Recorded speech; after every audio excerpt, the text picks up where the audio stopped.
palestra que o Jordão criou, porque eu não dou palestra como todos aqueles profissionais que estão aqui, né?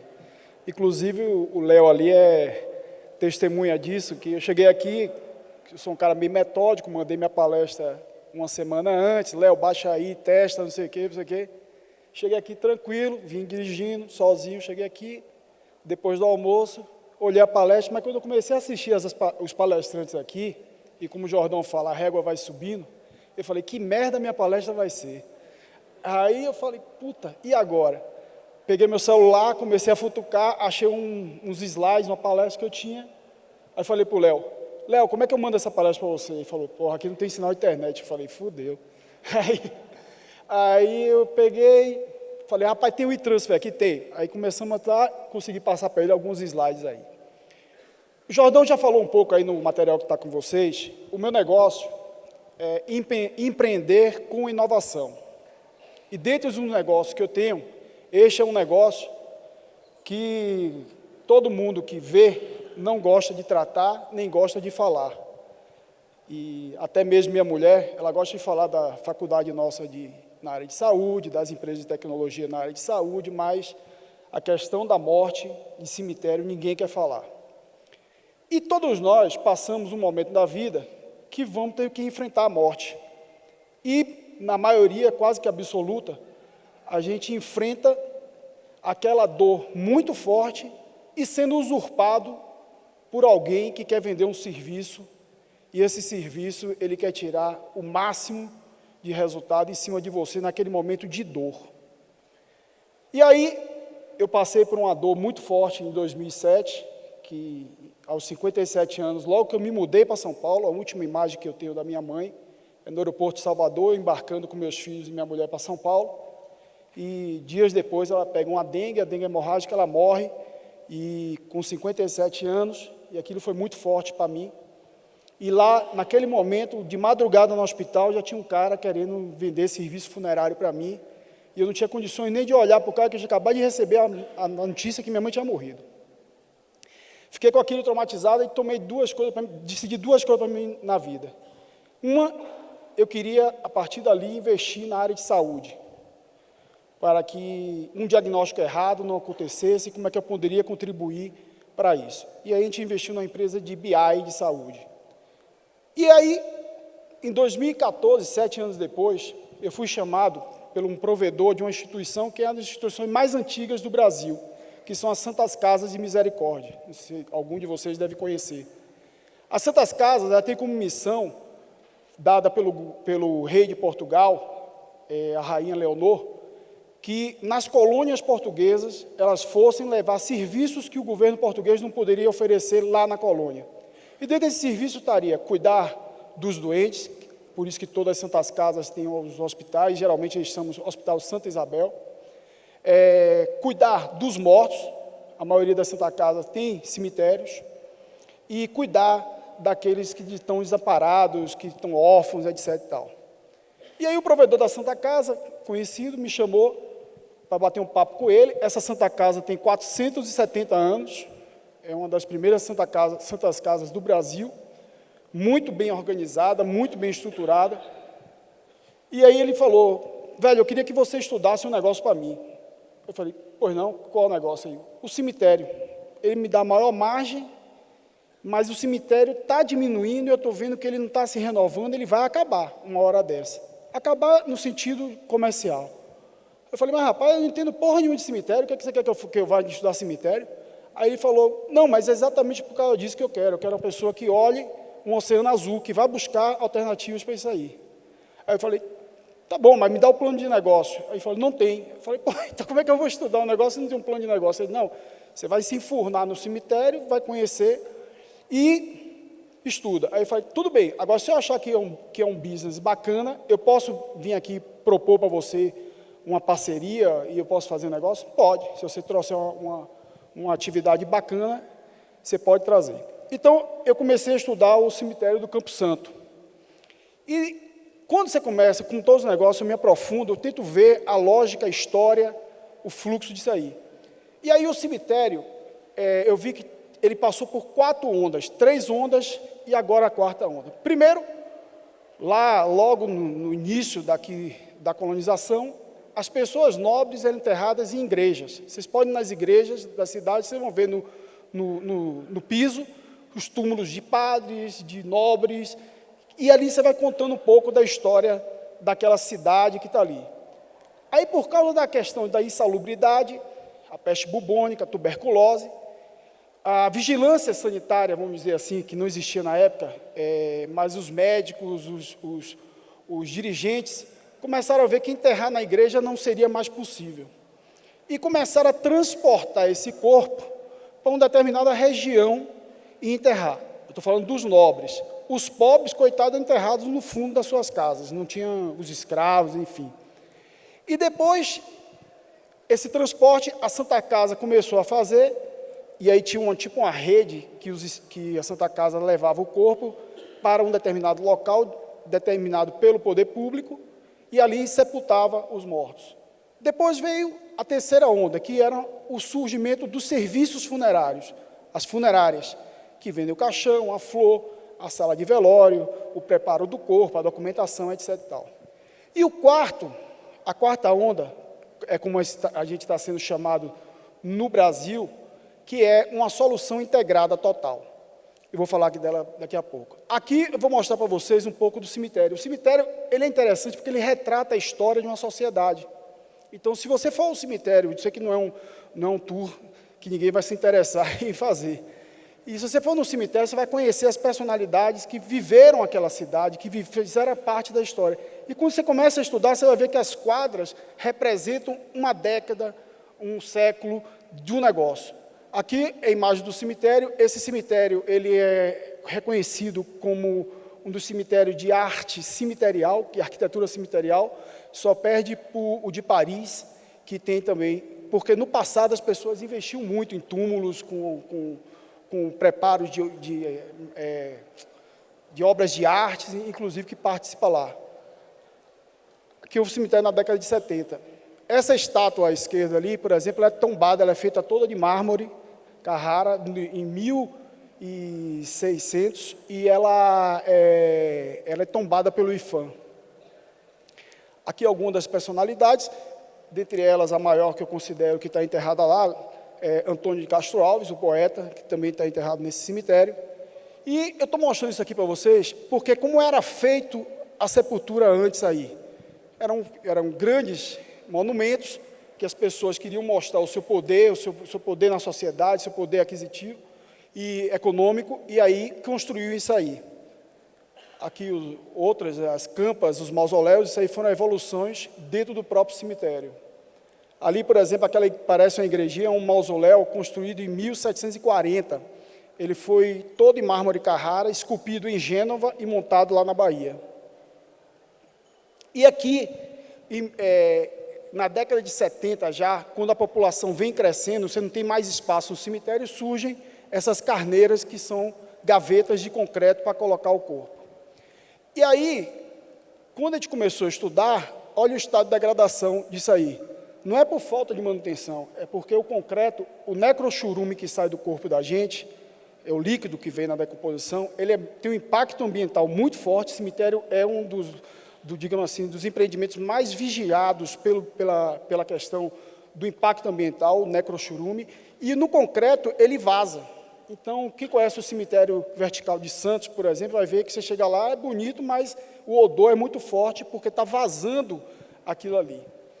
E aí, eu fui estudando e veio a questão de ter coragem, como diz o Jordão, para entrar no negócio. Primeiro, coragem, porque falar de cemitério na Bahia, em uma terra da superstição, é um negócio que ninguém quer falar. Então, ninguém quer tratar de cemitério, ninguém quer falar em morte, ninguém quer acreditar em nada. E aí a gente fez um diagnóstico. O cemitério estava parado, o cemitério estava morrendo, falando, literalmente falando, ele estava morrendo, e a gente tinha perdido as classes AB. E o que para nós, como missão da Santa Casa, a gente tem que atender todas as classes sociais. Eu comecei a estudar, e aí eu fui descobrir um negócio, só estudando, que quem dava renda ao cemitério não era o rico que tinha um mausoléu daquele bacana. Quem dava renda ao cemitério era o pobre, da classe CD, que era enterrado naquelas gavetas, que chegava lá no dia do sepultamento, pagava 3.000 ao cemitério, e ele era extorquido em mais 2, 3.000 pela funerária, e ele quebrava. 3 anos depois, quando ele é obrigado a retirar os ossos, ele não tinha dinheiro, a família estava totalmente quebrada. E aí, eu falei, pô, eu tenho que olhar esse cara aqui. Primeiro já achei o meu cliente, meu foco vai ser esse cara. Aí vem a questão do que eu falei para vocês, da generosidade. Como é que eu vou ajudar esse cara a não quebrar? E 2, eu não vou ficar torcendo para ninguém morrer para poder ganhar dinheiro. Inclusive porque isso é estatístico. Você não vai aumentar, a não ser que aconteça uma catástrofe, mas você não vai aumentar o percentual de mortes por ano. Aqui, só para vocês terem ideia, na área de vermelho, era o cemitério, que está ali, a linha vermelha, era a área total da Fazenda São João, que é onde está o cemitério. E depois, a área em amarelo é o atual cemitério, e a área verde ali é a área de expansão do cemitério que nós estamos hoje. Essa parte a gente pegou logo, quando a gente assumiu, na área vermelha, ali é uma comunidade que tinha, eles eram poceiros, mas eles estão lá ocupando, mas não tinham a posse do terreno. A gente conseguiu com a prefeitura permutar essa área, dar a eles a propriedade do negócio, a posse e a propriedade, e a prefeitura nos deu uma outra área para destinar à área da saúde. E na área verde a gente começou a construir um novo Campo Santo. No atual, temos 62.000 metros quadrados de área, aquela de 36.000 lóculos e gavetas e jazigos e ossuários dentro do cemitério. E nesse novo Campo Santo que nós começamos a construir, nós vamos passar para 125.000 metros quadrados, com 96.000 equipamentos. Um pavilhão de convenções, 7.000 metros, estacionamento, praça ecumênica, novas salas de velórios, sala de cerimônia de cremação e crematório. E aí vem a questão da inovação. Aí eu falava, eu tinha que criar um modelo para vender para as classes CD, sem quebrar o sujeito, e de uma forma que acolhesse ele a resolver literalmente todos os problemas dele. 2, aí eu tinha um outro desafio na questão da produção. Eu tinha que enterrar os corpos e gerar não que tivesse impacto ambiental, nenhum problema também que surge muito hoje nos cemitérios públicos, não no privado, mas no público, que é a questão da responsabilidade dos ossos.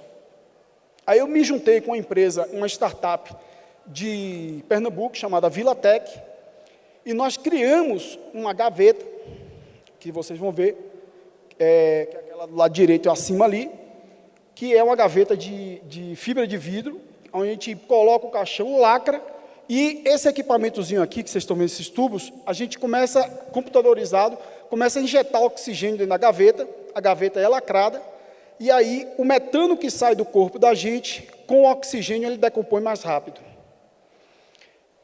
Então, eu tinha ali um sistema produtivo que atende, é o único que atende ao CONAMA 335, que é a resolução do Ministério do Meio Ambiente, para não gerar impacto ambiental. Aquela gaveta que vocês estão vendo ali, que parece granito, aquilo não é granito. A placa externa, ela é feita de fibra de coco com bagaço de cana. A gente chama de granito ecológico. E aí o cemitério, ele fica totalmente adequado às legislações ambientais. Ali, as gavetas a gente derrubou, e aí construiu essas novas. Lá para trás está a parte antiga, aqui como está agora, e vocês lembrando aquela parte verde que a gente está expandindo. Aqui a gaveta, como eu falei, todas numeradas, as gavetas antigas. Agora esse aqui parece mármore, também não é o mesmo estilo de gaveta. E a gente começou a ganhar visibilidade como um cemitério high-tech. High-tech até na hora da morte. Esse é um jornal de grande circulação lá na Bahia, o Correio da Bahia. E aí, tem a questão da criatividade.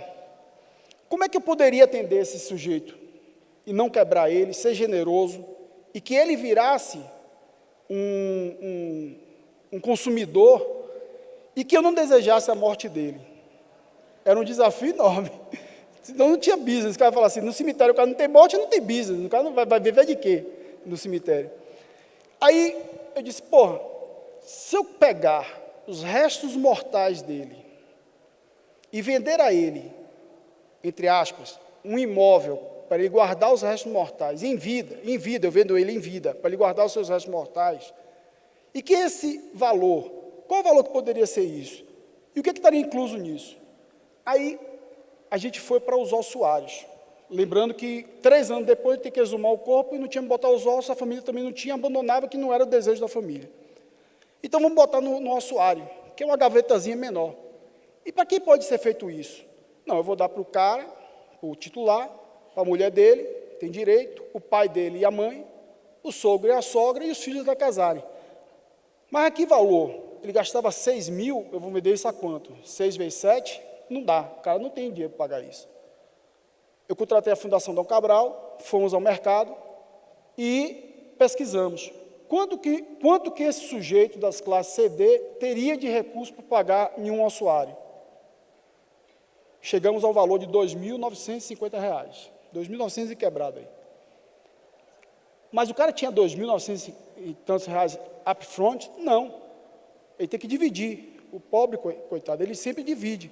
Então, vamos dividir como?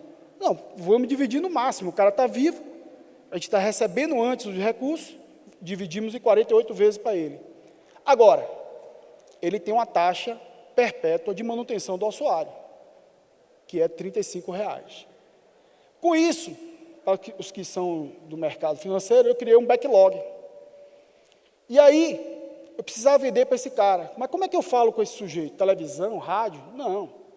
Isso é venda porta em porta.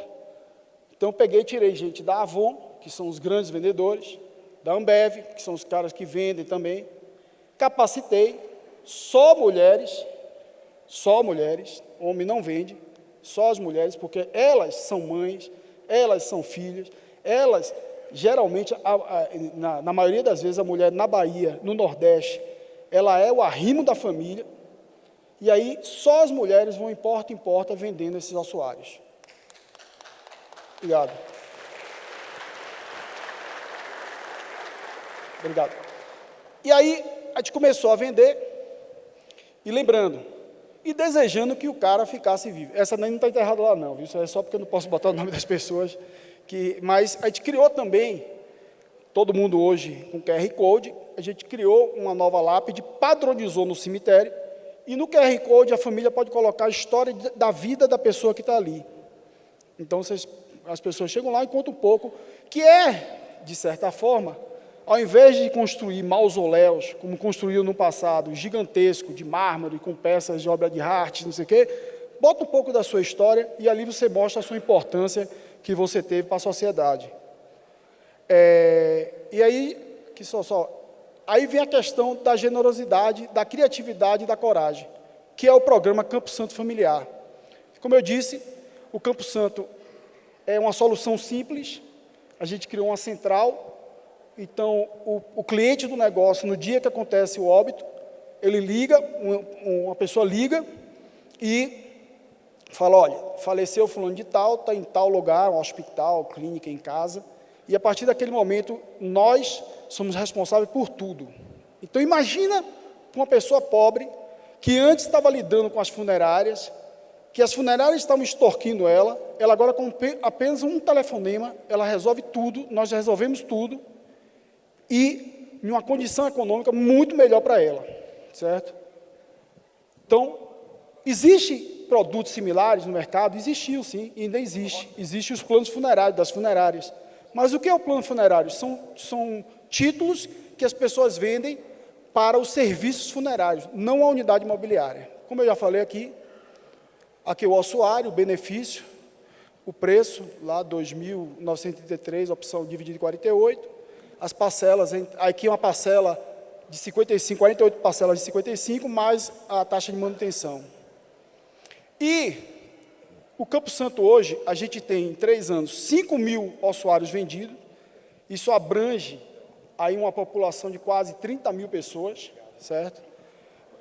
60 mil pessoas, e até adultos e crianças, 206 atendimentos, hoje já executamos 206 vezes, 6 por mês, e 14 vendedores na rua.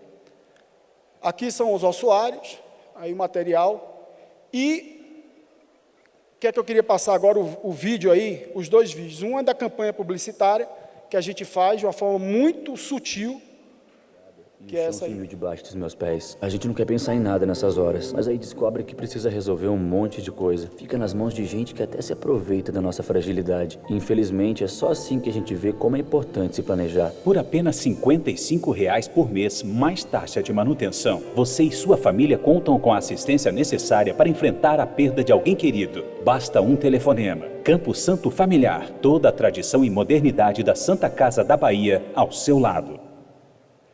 E o próximo vídeo que é para vocês verem como é que está o cemitério hoje lá. Rapidinho.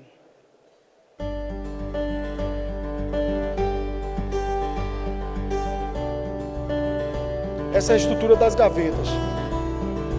Ao invés de ser aquelas caixas de concreto, são estruturas de aço, onde a gente coloca a gaveta de fibra de vidro e as placas aí ecológicas fora. Nós colocamos 1000 gavetas lá.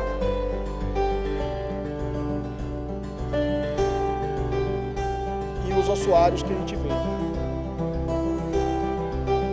E agora, nessa expansão, a gente ganhou um prêmio da FINEP. Nós escrevemos, ganhamos um prêmio como inovação no sepultamento, na inumação e inovação no modelo de negócio. E aí a gente vai construir esse prédio lá que eu citei ali anteriormente. Aí a questão dos gases, sai um pouco de gás na atmosfera, de queima, ali a gaveta, vocês estão vendo, a troca de gases.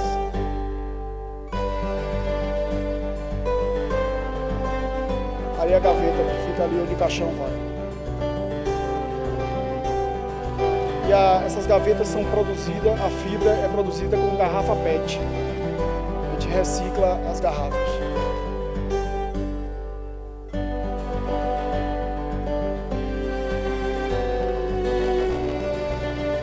Enfim, para finalizar aí, porque a mensagem que eu queria passar para vocês é que o dinheiro é consequência do negócio.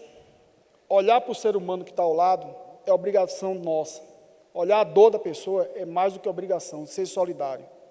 E fazendo uma coisa com generosidade, criatividade e tendo coragem de empreender, qualquer coisa que vocês façam dá certo, até mesmo a morte. Obrigado.